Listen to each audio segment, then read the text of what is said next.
Progress.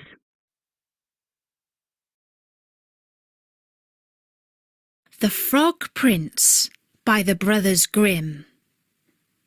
Hello, this is Natasha, and Prince Bertie the Frog has commanded me to tell you a story that is very close to his heart. It's all about a frog who loved a princess, but she didn't love him back because he was just a frog. And if you've been listening to Story Nori, you'll know that Bertie has similar troubles too, which is why he wants to hear this story again, to see if he can pick up any useful tips. In olden times, when if you made a wish, it would always come true, there lived a king whose daughters were all beautiful, but the youngest was so beautiful that the sun itself, which has seen so much, was astonished whenever it shone in her face. Close by the king's castle lay a great dark forest, and under an old lime tree in the forest was a well. And when the day was very warm, the king's child went out into the forest and sat down by the side of the cool fountain. And when she was dull, she took a golden ball and threw it up on high and caught it. And this ball was her favourite playing thing. Now it so happened that on one occasion the princess's golden ball did not fall into the little hand which she was holding up for it, but onto the ground beyond and rolled straight into the water. The king's daughter followed it with her eyes, but it vanished, and the well was so deep that the bottom could not be seen. On this she began to cry, and cry louder and louder, and could not be comforted. And as she was complaining, someone said to her, "What troubles you, king's daughter? You weep so that even a stone would show pity." She looked round to the side from whence the voice came, and saw a frog stretching forth its thick, ugly head from the water. "Ah, old water splasher, is it you?" said she. "I am weeping for my golden ball, which has fallen into the well." "Be quiet, and do not weep," answered the frog. "I can help thee." "But what wilt thou give me?" "Whatever you will have, dear frog," said she. "My clothes, my pearls and jewels, and even the golden crown which I'm wearing." The frog answered, "I do not care for clothes, thy pearls and jewels, or thy golden crown. But if you will love me, and let me be thy companion and playfellow, and sit by thee at thy little table, and eat off thy little golden plate, and drink out of thy little cup, and sleep in thy bed, if thou wilt promise me this, I will go down below, and bring thee thy golden ball up again." "Oh yes," said she, "I promise thee all you wish, if you will but bring my ball back again." She, however, thought, "How silly that frog does talk. He lives in the water with the other frogs and croaks, and can be no companion to any human being." But the frog, when he had received this promise, put his head into the water and sank down, and in a short while came swimming up again with the ball in his mouth, and threw it onto the grass. The king's daughter was delighted to see her pretty plaything once more, and picked it up and ran away with it. "Wait, wait," said the frog. "Take me with thee." But what did it avail him to scream his croak, croak after her as loudly as he could? She did not listen to it, but ran home and soon forgot the poor frog, who was forced to go back into his well once more. The next day, when she had seated herself at table with the king and all the courtiers, and was eating from her little golden plate, something came creeping splish, splash, up the marble staircase, and when it had got to the top, it knocked at the door and cried, "Princess, youngest princess, open the door for me." She ran to see who was outside, but when she opened the door, there sat the frog in front of it. Then she slammed the door to in great haste, sat down to dinner again, and was quite frightened. "My child, what art thou so afraid of? Is there perchance a giant outside who wants to carry thee away?" "Ah, no," replied she. "It is no giant, but a disgusting frog." "What does a frog want with you?" "Ah, dear father, yesterday, as I was in the forest sitting by the well playing, my golden ball fell into the water, and because I cried so, the frog brought it out again for me, and because he so insisted, I promised him he should be my companion, but I never thought he would be able to come out of his water. And now he is outside there, and wants to come into me." In the meantime, it knocked a second time and cried, "Princess, youngest princess, open the door for me. Dost thou not know what thou said to me yesterday by the cool waters of the fountain? Princess, youngest princess, open the door for me." Then said the king, "That which you have promised you must do. Go and let him in."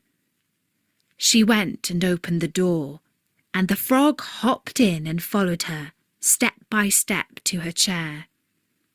There he sat and cried, "Lift me up beside you." She delayed, until at last the king commanded her to do it.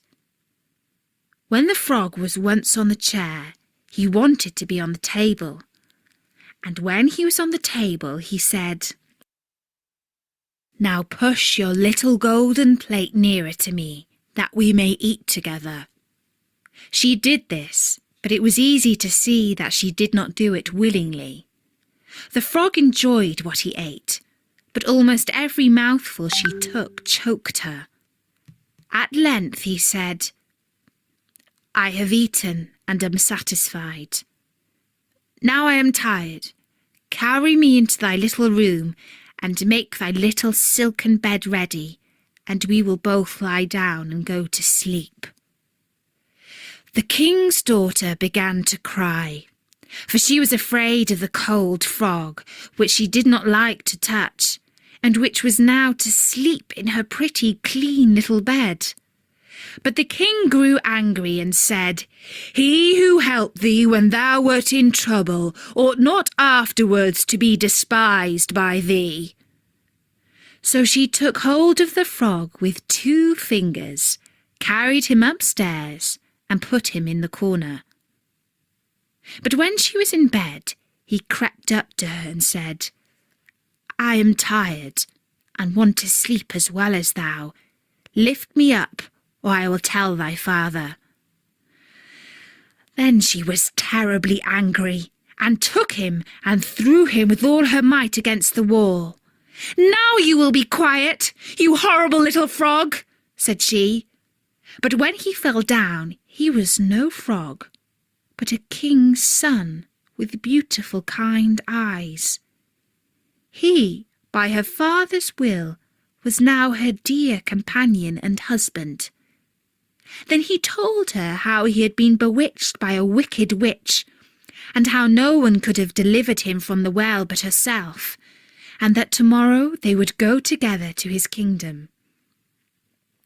Then they went to sleep, and next morning when the sun awoke them, a carriage came driving up with 8 white horses, which had white ostrich feathers on their heads, and were harnessed with golden chains. And behind stood the young king's servant, Faithful Henry. Faithful Henry had been so unhappy when his master was changed into a frog, that he had caused 3 iron bands to be laid round his heart, in case it should burst with grief and sadness.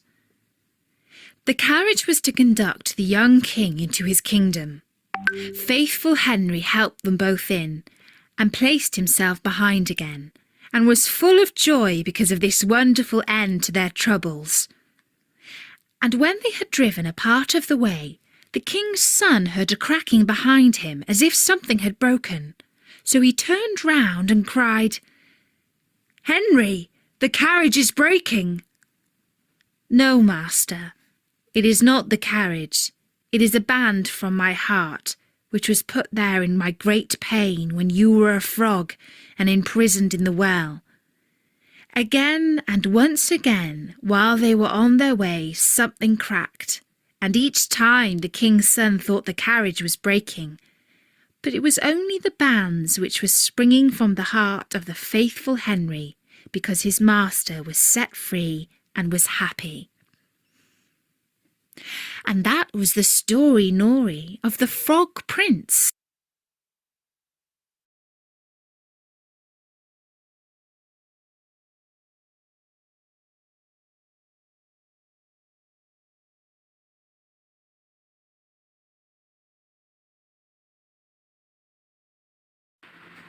One. Who did the frog help?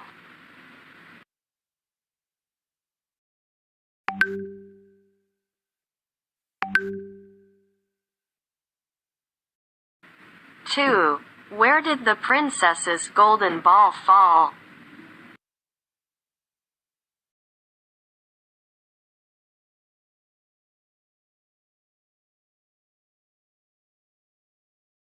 Three. What was the king's response to the arrival of the frog to the palace?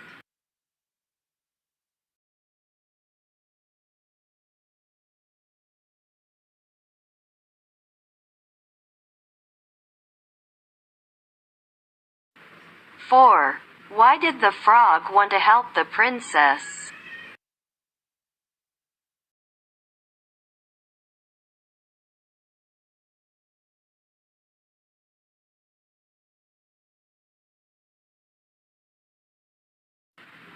Five.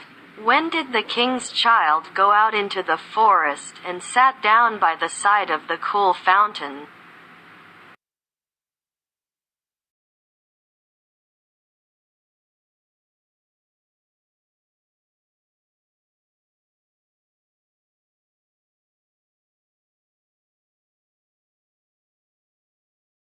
Six. But the youngest was so beautiful that the sun itself, which has seen so much, was blah blah blah whenever it shone in her face.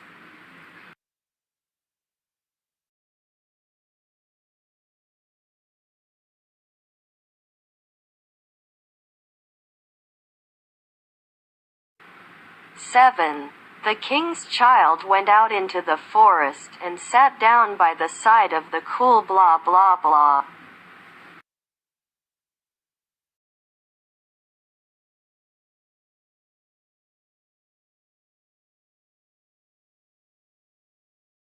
Eight. You blah blah blah so that even a stone would show pity.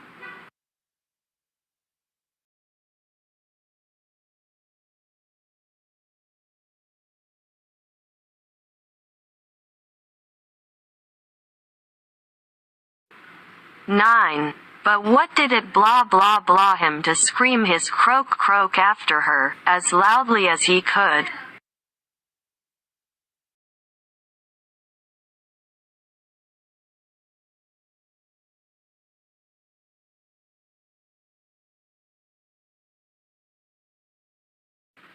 Ten.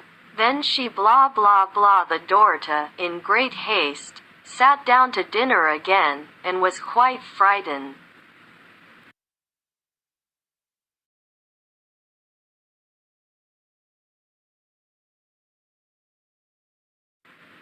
11.